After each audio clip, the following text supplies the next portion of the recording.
नमस्ते। आज के इस एनालिसिस में एक बार फिर से स्वागत है।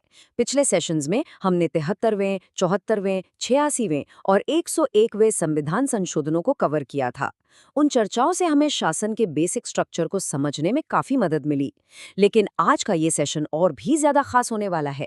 आज हम भारतीय संविधान के एवोल्यूशन की एक बहुत ही शानदार और एग्जाम के नजरिए से बेहद हाई यील्ड जर्नी पर बात करने वाले हैं। ये सिर्फ कुछ लीगल चेंजेस की बात नहीं है, बल्कि ये समझना है कि कैसे दशकों के दौरान पावर और डेमोक्रेसी के बीच एक बैलेंस बनाया गया है। तो चलिए बिना किसी देरी के सीधे अपने टॉपिक पर आते हैं। आइए सबसे पहले आज का रोड मैप देख लेते हैं ताकि चीजें बिल्कुल क्लियर रहें।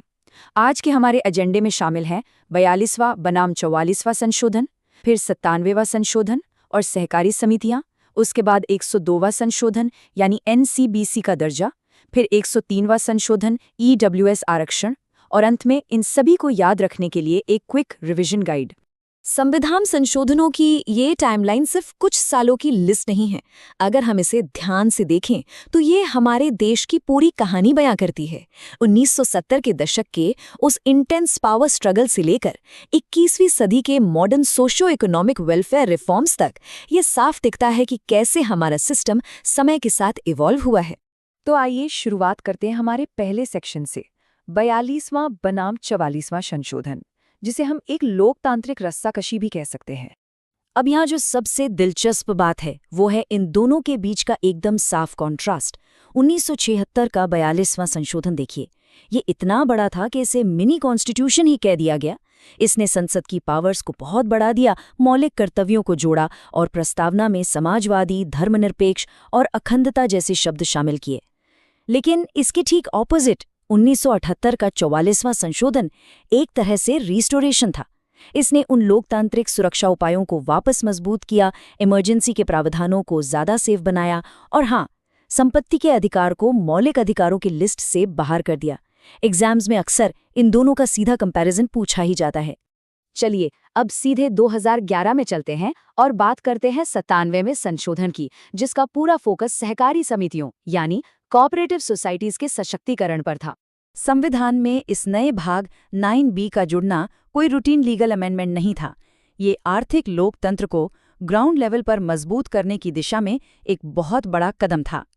इसने सहकारी समितियों को सीधा संवैधानिक दर्जा दे दिया और ये अनिवार्य कर दिया कि इनके भीतर होने वाले चुनाव बिल्कुल लोकतांत्रिक तरीके से हों। आसान भाषा में समझें तो जब ग्रासरूट लेवल की संस्थाएं डेमोक्रेटिक होंगी तभी तो असली इकोनॉमिक डेमोक्रेसी आएगी। अब आगे बढ़ते हैं 2018 की तरफ। 102वां संशोधन और एनसीबीसी का नया दर्जा। ये संशोधन पूरी तरह से सोशल जस्टिस और ओबीसी वेलफेयर पर केंद्रित एक बड़ा स्ट्रक्चरल चेंज था। इसने राष्ट्रीय पिछड़ा वर्ग आयोग यानी एनसीबीसी को एक वैधानिक निकाय से उठाकर सीधा संवैधानिक दर्जा दे दिया और इसके लिए संविधान में एक नया अनुच्छेद 338B जोड़ा गया। इस एक बदलाव ने इस आयोग की ताकत और इसकी अहमियत को कई गुना बढ़ा दिया। इसके ठीक एक साल बाद 2019 में आया हमारा अगला अहम पड़ाव 103वां संशोधन, जो कि ईडब्ल्यूएस आरक्षण से जुड़ा है। इसने इकोनॉमिकली वीकर सेक्शंस यानी आर्थिक रूप से कमजोर वर्गों के लिए एक नई व्यवस्था बनाई। ये आरक्षण दो मुख्य जगहों पर लागू होता है, शिक्षा और सरकारी नौकरियां। और एग्जाम के नजरिए से जो बात बिल्कुल फिंगर टिप्स पर होनी चाहिए वो है इसके तहत जोड़े गए दो नए आर्टिकल्स, अनुच्छेद 15(6) और 16(6). इन्हें जरूर याद रखना है।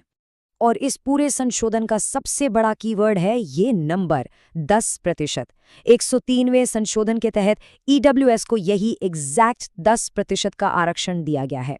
जब भी 130वां संशोधन दिमाग में आए तो ये 10% का आंकड़ा और आर्टिकल्स 15(6) तथा 16(6) तुरंत क्लिक करने चाहिए। आइए अब इन सारी चीजों को एक साथ सम अप करते हैं हमारे इस क्विक रिवीजन मास्टर टेबल के साथ। तो सबसे क्रूशियल पॉइंट ये है कि अगर इन सबको एक साथ देखा जाए तो गवर्नेंस की कहानी एकदम साफ हो जाती है। 42वां संशोधन मतलब मिनी कॉन्स्टिट्यूशन, 44वां मतलब लोकतांत्रिक सुरक्षा, 97वां सहकारी समितियों के लिए, 102वां एनसीबीसी को संवैधानिक दर्जा देने के लिए और 103वां ईडब्ल्यूएस आरक्षण के लिए। इस एक टेबल से सारा कंफ्यूजन दूर हो जाता है और एग्जाम से ठीक पहले रिवीजन करना बहुत आसान हो जाता है। इस एनालिसिस को खत्म करने से पहले एक सवाल जो हम सबको सोचना चाहिए। अगर हमारे संवैधानिक संशोधन हमारे समाज की बदलती ज़रूरतों को दर्शाते हैं, तो आज ऐसे कौन से बड़े सामाजिक बदलाव हो रहे हैं जो शायद अगले संशोधन की वजह बनेंगे? खैर, इस बारे में सोचिएगा ज़रूर। हमारे अगले एनालिसिस में हम महत्वपूर्ण सुप्रीम कोर्ट के फैसले भाग 1 पर चर्चा करेंगे। तब तक के लिए अपना रिवीजन ऐसे ही पूरे फोकस के साथ जारी रखिए।